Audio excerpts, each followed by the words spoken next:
So I spent approximately 56 hours playing through Throne and Liberty. I wasn't trying to go fast or slow or anything like that, just played the game. I did do a little bit of reading, did watch a few videos, but I didn't plan things out, like super hardcore. For the most part, if there was something I didn't know about, I would look it up, but otherwise I just played through the game, played through the story. So I want to share my thoughts, pros, cons, and just kind of overall. By no means is this an in-depth review or really first impressions because I did finish the main story, kind of somewhere in between just my thoughts. So pros, I actually thought that the story was decent. It was engaging. I thought it was reasonably well written. I think some of the voice acting stuff, especially like the intro cutscene, the "we must protect the children," there are some laughable things in there, but for the most part, I thought it was good. I'm someone who wants to be entertained. I'm not looking to be a critic, so I really enjoyed it. I liked how they had the chapter system and how you kind of work through, and then you unlocked rewards. That was engaging and felt good. The combat is a pro and a con. On the pro side, I think it felt fun.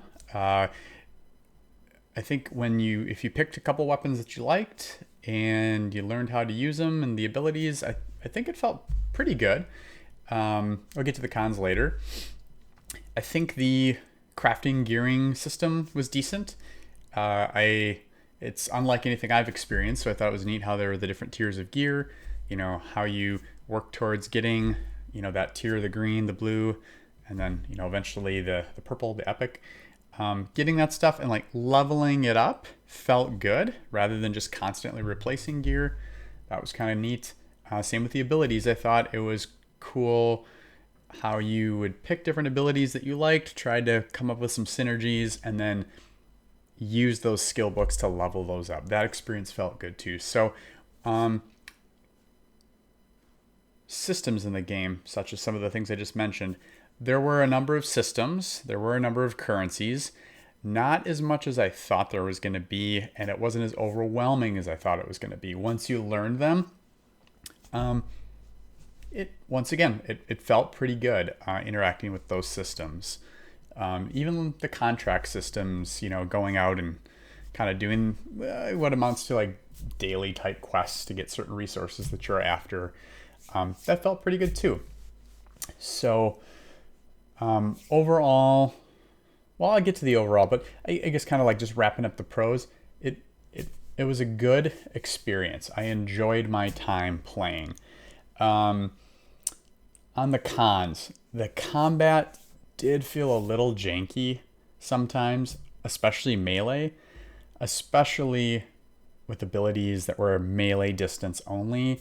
And even like some of the boss fights during the story or in the dungeons, you felt like you were right on top of them and you were trying to spam an ability and it wasn't working.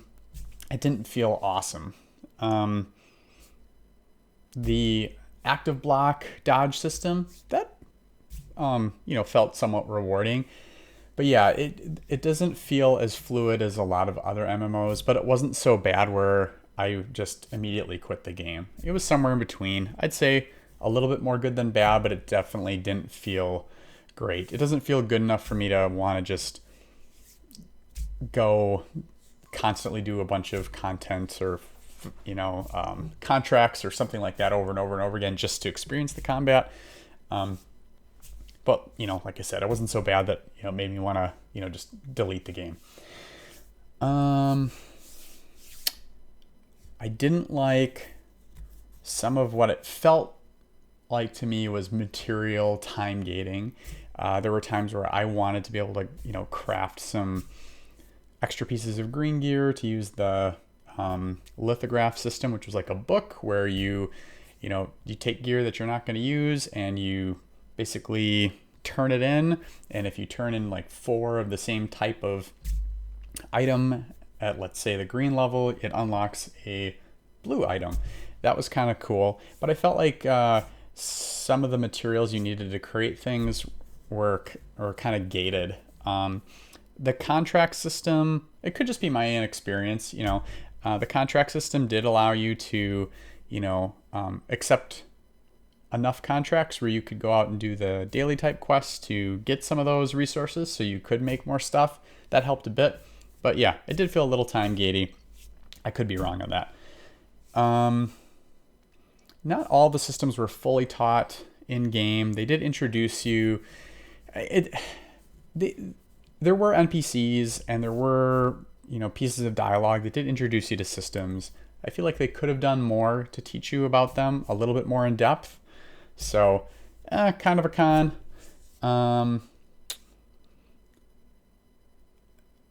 You need to be careful with the weapons that you choose.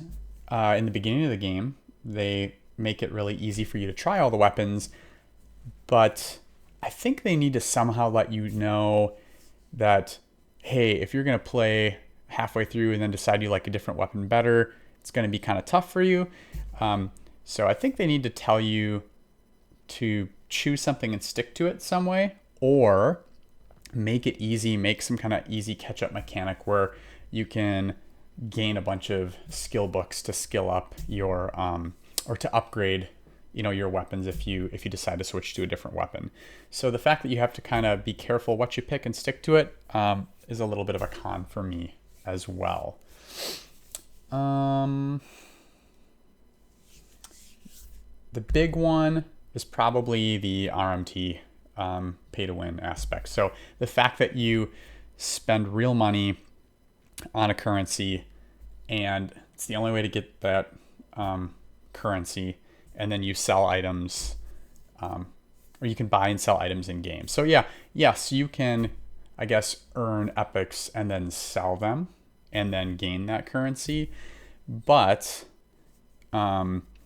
people are only getting that currency, or that currency is only getting into the system by spending real money. So that one con is maybe not the reason, but it's the largest reason where I don't want to sink hours and hours and hours into the game, because it just, when something feels that, potentially pay to win,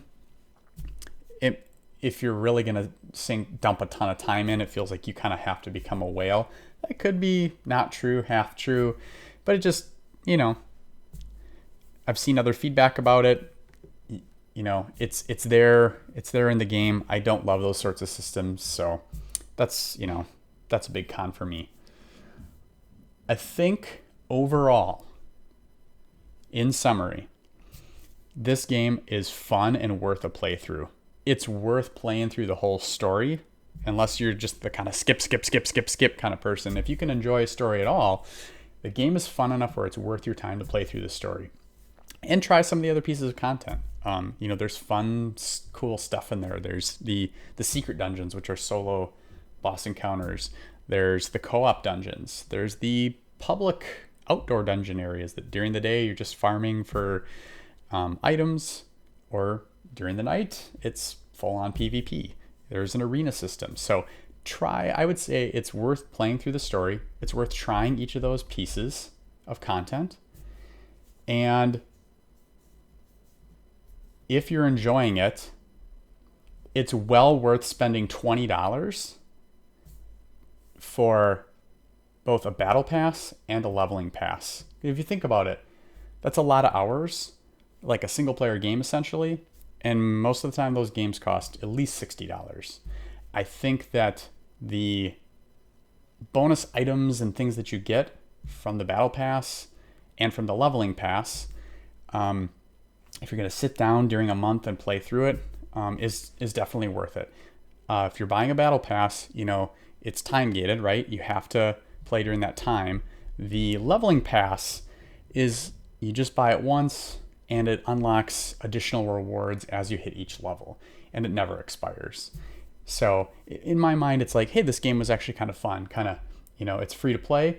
I'm going to throw it $20, get some of those extra, niceties. And, I feel good about it. I feel good about the fact that I spent $20 on it. I definitely got more than $20 worth of entertainment out of it. So those are my thoughts in a nutshell. Curious to hear what other people think. Peace.